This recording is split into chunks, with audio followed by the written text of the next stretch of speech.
नमस्कार दोस्तों, स्वागत है आपका स्टडी फॉर सिविल सर्विसेज में। वीडियो को पूरा देखिए। कोई भी आपका फीडबैक है, कोई सजेशन है, तुरंत वीडियो में कमेंट करके जरूर बताइए। अच्छा लगे तो वीडियो लाइक जरूर कर लीजिए और ऐसे वीडियो लगातार फ्री में पाने के लिए चैनल को तुरंत सब्सक्राइब कर लीजिए और बेल आइकन को जरूर टैप कर लीजिए ताकि आगे भी सारे वीडियो आपको मिलते रहे। यूट्यूब में फॉलो करते हैं तो प्लीज ये वाला फ्री टेलीग्राम चैनल जरूर ज्वाइन करिएगा। सारे नोटिफिकेशन, सारे अपडेट यहीं पे आते हैं, ध्यान रखिएगा। स्टडी फॉर सिविल सर्विसेज का कोई भी पेड ग्रुप अगर आपको ज्वाइन करना है तो सिर्फ 8564809606097523860555 यही नंबर है हमारे, सिर्फ जहां पे कॉल या व्हाट्सएप कर सकते हैं। इंस्टाग्राम पे हमारा पेज जरूर फॉलो कर लीजिएगा, study for civil dot services है। ट्विटर पे हमको जरूर फॉलो कर लीजिएगा, @study for civils है। सारे क्वेश्चन अटेम्प्ट करिए और स्कोर अपना तुरंत कमेंट करके बताइए। नमस्कार दोस्तों, आप सभी का स्वागत है स्टडी फॉर एग्जाम में। दोस्तों, यह यूपी SSC लेखपाल के ग्राम विकास का चौथा वीडियो है। वीडियो शुरू करने से पहले आपको बताना चाहता हूँ, हमारे कई पेड ग्रुप चलते हैं। अगर आप इन पेड ग्रुप को लेना चाहते हैं तो दिए गए नंबर पर कॉल कर जानकारी प्राप्त कर सकते हैं। तो दोस्तों, देखते हैं पहला प्रश्न लो। ग्राम पंचायतों का गठन किस अनुच्छेद में वर्णित है? यहाँ पे 4 ऑप्शन दिया गया, आप लोग ऑप्शन पढ़ लीजिए। इसका जो सही आंसर है वो ऑप्शन ए, अनुच्छेद 40 में ग्राम पंचायतों के गठन संबंधित जो है वर्णन किया गया है और यह संविधान के भाग 4 में वर्णित है। और जैसा कि आप लोग जानते हैं कि भारत का संविधान 4 भाग में राज्य के नीति निर्देशक सिद्धांत है और उसी में आर्टिकल 40 के अंतर्गत ग्राम पंचायत के गठन का जो है वर्णन किया गया है। आते हैं अगला प्रश्न लोग। भारत में पंचायती राज दिवस किस दिन मनाया जाता है? 24 अप्रैल, 22 मार्च, 10 मई या 26 जून? तो इसका जो सही आंसर है वो ऑप्शन ए, 24 अप्रैल को प्रत्येक वर्ष भारत में पंचायती राज दिवस मनाया जाता है। और पहली बार जो पंचायती राज दिवस मनाया गया था वो वर्ष 2010 में मनाया गया था। और इसके मनाए जाने का जो कारण है, क्योंकि 24 अप्रैल 1993 में 73वां संविधान संशोधन किया गया था पंचायती राज व्यवस्था को संवैधानिक मान्यता प्रदान करने के लिए। इसी कारण जो है प्रत्येक वर्ष 24 अप्रैल को पंचायती राज दिवस मनाया जाता है भारत में। मुख्यमंत्री बाल सेवा योजना के तहत जो है प्रत्येक पात्र बच्चे या अभिभावक को प्रतिमाह कितनी आर्थिक सहायता प्रदान की जाती है?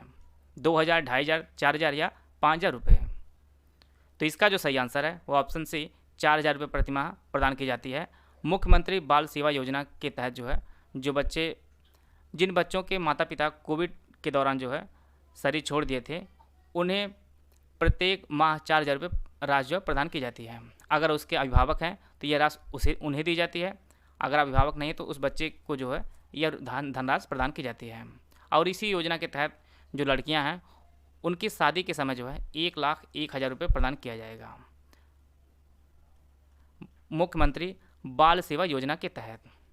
आते हैं अगला प्रश्न लोग। सांडी पश्चिम विहार किस जिले में स्थित है? ललितपुर, महाराजगंज, आजमगढ़ या हरदोई?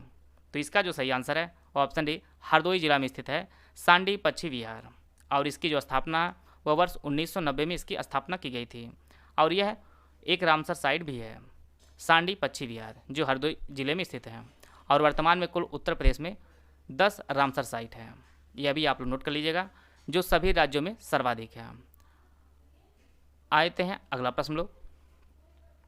अंत्योदय अन्न योजना के तहत गेहूं और चावल जो प्रदान किए जाते हैं उनका आपको वजन बताना है। इसके लिए 4 ऑप्शन दिया गया, आप लोग ऑप्शन पढ़ लीजिए।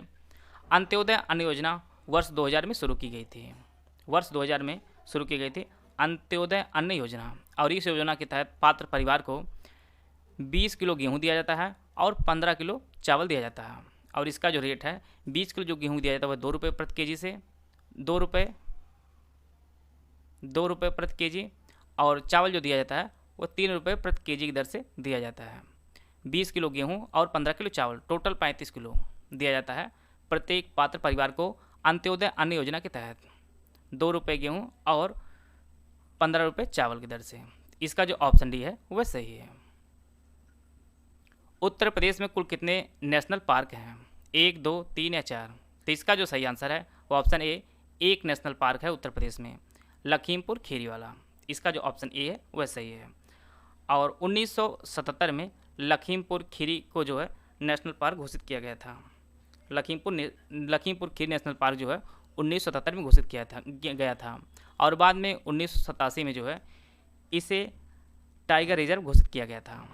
यह भी आप लोग नोट कर लीजिएगा। आते हैं अगला प्रश्न लोग।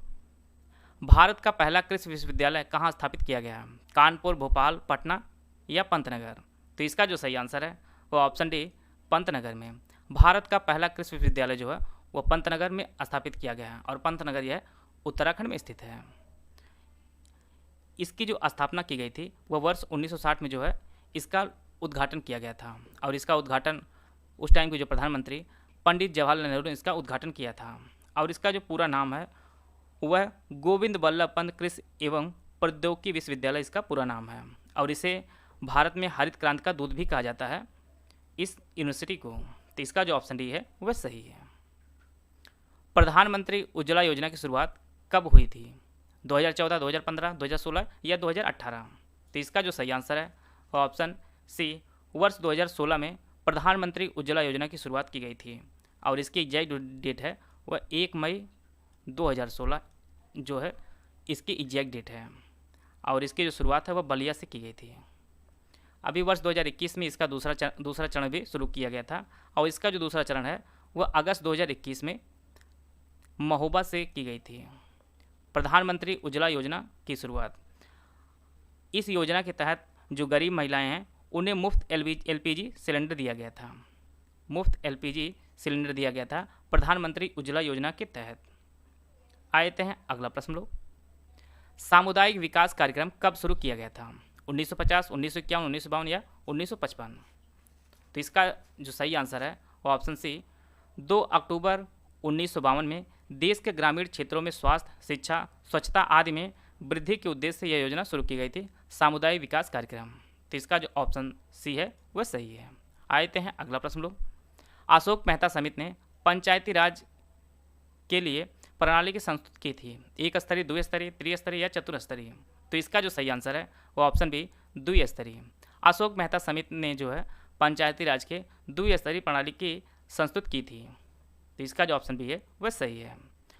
अशोक मेहता समिति का जो गठन किया गया था वह 1977 में गठन किया गया था और समिति ने जो अपनी रिपोर्ट सौंपी थी वह 1978 में अपनी रिपोर्ट सौंपी थी और इस टाइम जो है जनता पार्टी की सरकार थी। जनता पार्टी की सरकार थी, इसी ने जो है इस समिति का गठन किया था और यह 2 स्तरीय प्रणाली थी, द्विस्तरीय, एक जिला परिषद और दूसरा जो है मंडल पंचायत थी। आते हैं अगला प्रश्न लोग, एक पक्का बीघा में कितने वर्गज होते हैं? यह सभी फैक्ट वाले प्रश्न हैं, इनको आपको याद करना होगा। इसके लिए 4 ऑप्शन दिया गया, आप लोग ऑप्शन पढ़ लीजिए। एक पक्का बीघा में जो है कुल 3025 वर्गज होते हैं, इसका जो ऑप्शन डी है वह सही है। तहसील दिवस किस दिन मनाया जाता है? इसके लिए 4 ऑप्शन दिया गया, आप लोग ऑप्शन पढ़ लीजिए। प्रत्येक माह के प्रथम और तृतीय शनिवार को तहसील दिवस मनाया जाता है, इसका जो ऑप्शन सी है वह सही है। और एक चीज़ और आप लोग नोट कर लीजिए, दूसरे और चौथे शनिवार को थाना दिवस मनाया जाता है प्रत्येक माह के, यह भी आप लोग नोट कर लीजिएगा। आते हैं अगला प्रश्न लोग, चकबंदी कितने प्रकार की होती है? 2, 3, 4 या 5? तो इसका जो सही आंसर है वो ऑप्शन ए, 2 प्रकार की होती है चकबंदी। एक होती है ऐच्छिक चकबंदी, दूसरी अनिवार्य चकबंदी होती है। ऐच्छिक चकबंदी के अंतर्गत जो है जो कृषक होते हैं उनकी इच्छा पर निर्भर करता है। दूसरी अनिवार्य चकबंदी होती है, इनमें जो है कृषक की सहमति जो है जरूरी नहीं होती है, सरकार अपने अनुसार इसे करती है और इसीलिए इसे जो है कानूनी चकबंदी कहते हैं, अनिवार्य चकबंदी को। तो टोटल जो है 2 प्रकार की चकबंदी होती है, एक ऐच्छिक और दूसरी अनिवार्य। आते हैं अगला प्रश्न लोग, प्रधानमंत्री जन आरोग्य योजना में केंद्र और राज्य सरकार के खर्च का भाग होता है, यहाँ पे ऑप्शन दिया गया, आप लोग ऑप्शन पढ़ लीजिए। तो इसका जो सही आंसर है वो ऑप्शन बी, 60 और 40 का भाग होता है प्रधानमंत्री जन आरोग्य योजना में केंद्र और राज्य सरकार का।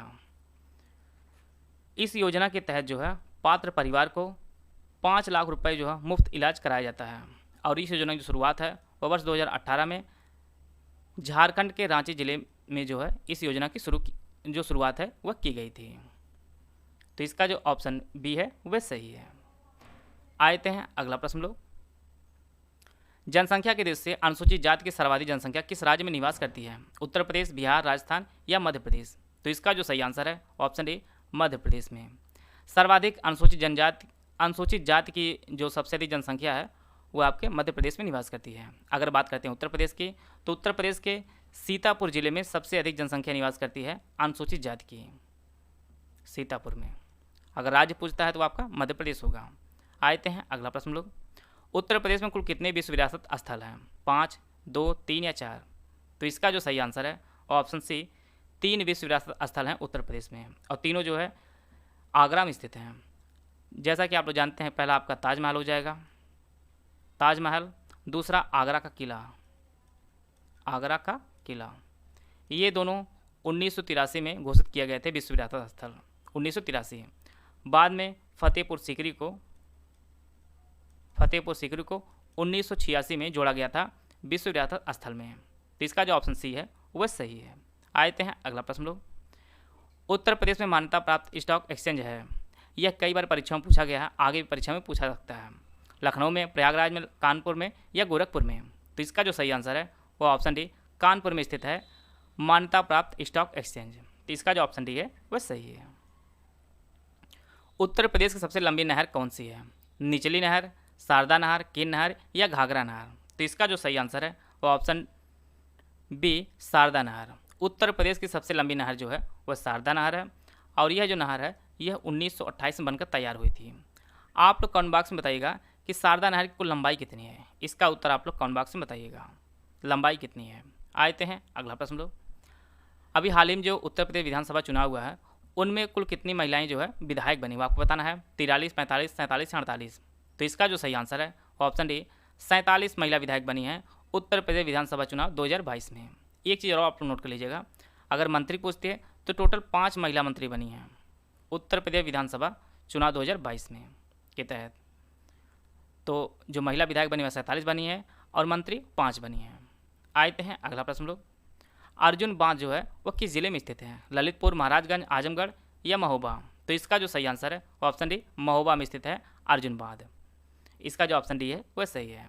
आशा है आप सभी को बहुत कुछ जानने को मिला होगा। वीडियो अगर आपको अच्छा लगे तो आप लाइक कर सकते हैं, चैनल सब्सक्राइब कर लीजिए। वीडियो को पूरा देखने धन्यवाद। जय हिंद, जय भारत।